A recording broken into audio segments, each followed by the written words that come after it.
بعضې سنت دی. صاحب د کتاب وایي چې 18 شی 13 څیزونه ذکر کوي. د څلورو په باره کې وایي چې بعضې فقها وایي چې دا څلور مستحب دي. اول نمبر دا چې کله اودس کوي نو لاسونه به تر د مړونده پورې وینځي، دواړه لاسونه. اله د دا غالب یقین نه وي چې زما دا لاسونه پلید دي، خو ته پته ده چې پلید دي، یا یې غالب ګمان داري، ته یقین سره پته ده چې لاسونه مې پلید دي، یا یې ګمان غالب داري، ډېر خیال یې دا دی چې لاسونه به مې پلید وي، بیا د دې لاسونو وینځل دا فرض دي. که ده ته پته ده چې لاسونه مې پاک دي، نه دي، دغه صورت کې بیا د اودس دپاره لاسونه وینځل لا سنت دي.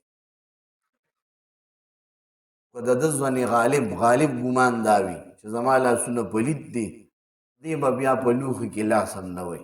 نبي علیه الصلاة والسلام هم فرمایلی ده، هغه بنده تاسو کې چې د خوب نه راپاسي، د خوب نه بعد د دې په لوښي کې لاس نه وی، لانه لا یدري این باتت یده، ځکه دته علم نشته چې د ده د شپې د ده د لاسونو شپه کوم ځای کې کړې ده. هسې چې د بنده د خوب نه راپاسي که په لاسونو یې ظاهري څه ګن شته او که نشته، خو لوښي کې د لاس نه وی، اول د لاسونه وینځي. د اودس نه مخکې که د یو بنده لاسونه پلید نه دي، غالب ګمان دا نه دی چې یاره دا پلید دی، په دغه صورت کې لاسونه وینځل تر د مړوندو پورې، رزغینو پورې، دا سنت دی. که نه ده ته پته دی چې پلید دی، یا غالب ګمان یې دا دی چې پلید به وي، نو بیا لازم ده د ده باندې دا لاسونه وینځل، دا بیا لازم دي، ځکه چې دا لاسونه د اودس آله ده، دې به ته اودس کې نو د ټولو نه مخکې به دا وینځي. دریم نمبر بسم الله ویلی د اودس په خاص کې الله نوم ویلی. اودس بسم الله العظیم والحمد لله علی دین الاسلام. اودس بسم الله چاله نه ورځي، بسم الله الرحمن الرحیم هم ویلی شي. اودس په ابتدا کې به دا وایي. که دې په داسې ځای کې دی لکه لیټرین کې دی اودس کوي او ګندګي پکې ښکاره ښکاري، نو هلته به نه وایي. ګندګي پټه ده یا باتروم لوی دی او ګندګي پکې نشته، صفا دی، بیا هلته ویلی شي. که نه ګندګي پکې ښکاره پرته ده او ښکاري، نو بیا هغه ځای کې یا د ګندګۍ د پاسه ناست دی، بیا هغه ځای کې به بسم الله نه وایي، ژبه به یې نه وایي، زړه کې ویلی شي. که بنده عورت ښکاره کړی دی، د سړی دی او د پنډو نه واله نومه پورې بدن یې ښکاره دی، بیا به بسم الله په ژبه باندې نه وایي، زړه کې به وایي. بسم الله الرحمن الرحیم ویل دا سنت دی. دریم نمبر مسواک کول دی. مسواک سره د مونځ ثواب زیاتېږي او د رسول الله صلی الله علیه وسلم سنت دی. نبی علیه السلام فرمایي چې تاسو مسواک کوئ. مسواک یو ستاسو خوله پاکوي، بل ستاسو رب رضا کوي. نبی علیه السلام مرض وفات کې مسواک کړی دی. بیا عایشې بوله خوله کې مسواک و، بیا خپله خوله کې به ووالو. نبی علیه السلام مسواک نه دی پرېښی. دریم نمبر مسواک دی. مسواک چې بنده وي نو ابتدا کې به دومره دې نه به غټ نه وي، اوږد به نه وي ډېر، لوی مسواک به نه رالي، بس یو لوی شي دومره وي، او ډبلوالی د دې ګوتې نه زیات نه وي. بنده چې مسواک وي نو د ښي طرف نه به ګس طرف ته داسې به وځي، داسې مسواک والنه نه طریقه دا ده چې داسې به وځي، او په ژبه باندې به داسې په اوږدو باندې مسواک وي. کله بنده په دې ژبه باندې دا مسواک ووایي نو د ده دا خوله صفا شي، خولې بوی ختم شي، د خولې ګندګي ختمه شي او ذهن ورسره کولو شي. مسواک ویل، مسواک وهل دا دویم سنت دی په اوداسه کې. که چا سره نه نو دا مسواکه ګوته چې ده په دې باندې به مسواک وایي.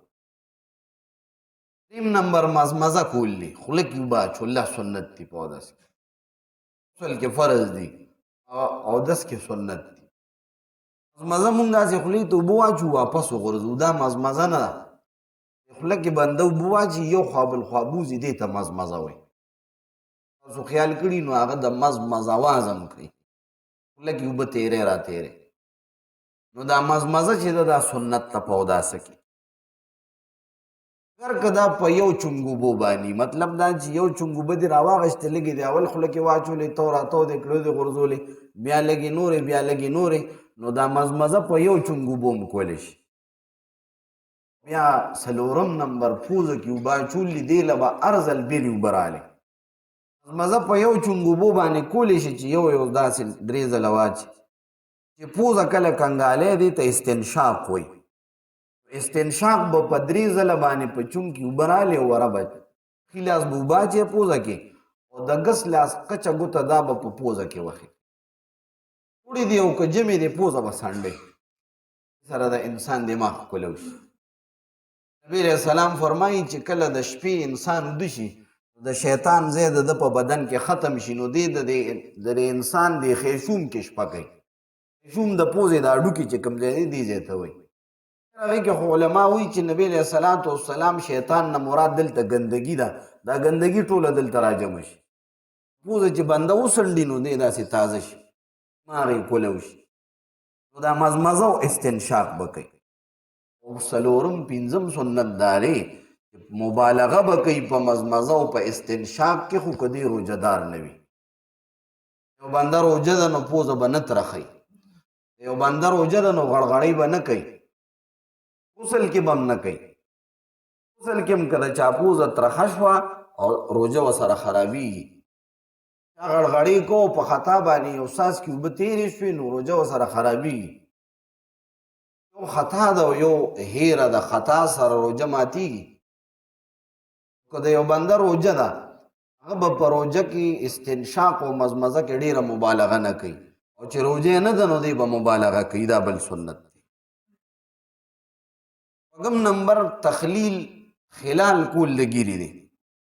ګیرې خلال ښي لاس کې به داسې اوبه راوالې او د لاندې نه داسې په ګیره باندې دا ګوتې به داسې ګیره کې روباسي ښي لاس کې به چونکې اوبه راوالې او داسې د مرۍ د طرف نه به داسې کې او دا ګوتې به داسې په ګیره کې داسې بره طرف ته روباسي دا د ګیرې خلال کول دا سنت دی په دا څه کې. بل د ګوتو خلال کول لاسونو خلال خدا دی چې دا یو لاس د دې بل له پاسه داسې کېده او دې ګوتو کې راکاږه دا بل لاس داسې سنت دی په داسې کې د دې لاس لاسونو ګوتې په دې کېده دې منځ کې داسې راکاږه او د دې دا په دې کېږي داسې راکاږه د ګوتو د خلال د لاسونو طریقه ده نه سنت طریقه ده. خو د چا ګوتې تنګي په هغه دا خلال بیا لازم دی مخکې مونږ ووایي د خپو په ګوتو کې خلال د ګس لاس په کچې ګوته باندې ښي لاس د کچې ګوتې نه به شروع کړي د ښې خپې د کچې ګوتې نه به شروع کړي دا ګس لاس کچې ګوته نو د ښې خپې د کچې ګوتې نه به شروع کړي مټې ته بیا راورسي دا به ښې خپه د دې مټې ګوتې نه شروع کړي او د دې ګسې خپې په کچې ګوته به ختمه کړي. د لسو واړو ګوتو د منځ کې دا کچې ګوته د ګس لاس چې ده دا به لاندې نه داسې ووښي دې ته خلال ویل کېږي. سنت دی هغه چا دپاره چې د چا د خپو ګوتې کوله وي اوبه ورځي او چې د چا خپو ګوتې تنګې دي په هغه لازم دی ده دې ځایونو ته دې اوبه ور ورسي دا د خپو د ګوتو خلال شو. سنت په اوداسه کې دا دی سلیس الغسل هر اندام درې ځلې انځل دریو ځلو نه اندام ډېر انځل ګورئ دا ناروا دي اسراف دی دا په دین کې زیادت دی. نبي علیه السلام د دریو ځلو نه زیات اندام نه دي انځلي. یو ځل وینځل فرض دي دوه ځله انځل سنت دي او دا درې ځله دا تکمیل له سنتو دی. علما تکمیل له سنتو وایي یعنی دې سره سنت طریقه کامله شوه چې ته په دې زیاتې کې نو دا د رسول الله په طریقه باندې زیاتې کې شک او وهم راځي شیطان وی نه دی شوی بس وی نه دی شوی بیا اودس یې کوم یو دوه ورځې بیا اودس وکړه شک به ختم شي. دا مطلب دا شیطان د پکه داسې نه چې بیا اودس ودرېږي شیطان وی نه دی شوی وی بس نه دی شوی نه بیا اودس وکړو درې ځله دې وینځو بل ځلې مه وینځه شیطان به ختم شي وسوسه به ختمه شي. د دریو ځلو نه نبي علیه السلام ته صحابي وي نبی علیہ السلام صحابي تو فرمایل که یو بنده د دریاب په غاړه باندې اودس کوي خو اسراف دې ته وایو چې اوبه کمې دي نو لږې استعمال کوه لکه اسراف مه کوه. نبي علیه السلام وفرمایل که یو سړی د سمندر په غاړه باندې اودس کوي او د دریو ځلو نه زیات اندام ووینځو نو دا اسراف اندر اوبه خو نه کمیږي. ګوره یو غسل تبرید وي، یو د ځان د یخولو دپاره غسل وي، د ځان د یخولو دپاره اودس کول وي یا په اندامونو پې اوبه اچولي، یو اودس کول وي یا فرض غسل کولی. مفتي محمد شفیع رحمه الله باندې یو سړي اعتراض وکړو، تاسو وایئ چې نبي علیه السلام په دون اوبو لامبلي، تا خو دومره ډېرې اوبه واړولې. ورته یې ویې زما غسل غسل تبرید و. تبرید غسل د یخوالي د حاصلولو دپاره. بنده یخني شوی ده وایي چې ځان یخوم، هغه چې څومره اوبه په ځان اړولی شي. یو بنده لاس یې ګرم شوی یا سر او په هغې اوبه اړوي، دا خو د تبرید دپاره ده. کله مونږ اودس کوو د هغې دپاره رسول الله طریقه ښولې ده. 3 ځلو نه زیات اندام مینځل دا نشته دی، دا زیاتی دی. هر اندام 3 ځله وینځل سنت طریقه ده. بل سنت چې دی د ټول سر په مسحه کې راګیرول دا سنت، ټول سر باندې مسحه کول. دا څلورمه حصه د دې ته ناسویه وایي. دا مقدار د ناسیې باندې مسحه کول دا فرض دي، لون لاس راښکل، خو دا ټول سر په مسحه کې ګیرول دا سنت دی. د هغې طریقه راغله چې بنده د سر نه شروع کړي، داسې د مخې نه مستحب دي چې د دې طرفه به شروع کوي. چا د شا نه شروع کو مسحه وشوه، خو دا مستحب او صحیح طریقه نه ده، غلطه طریقه ده.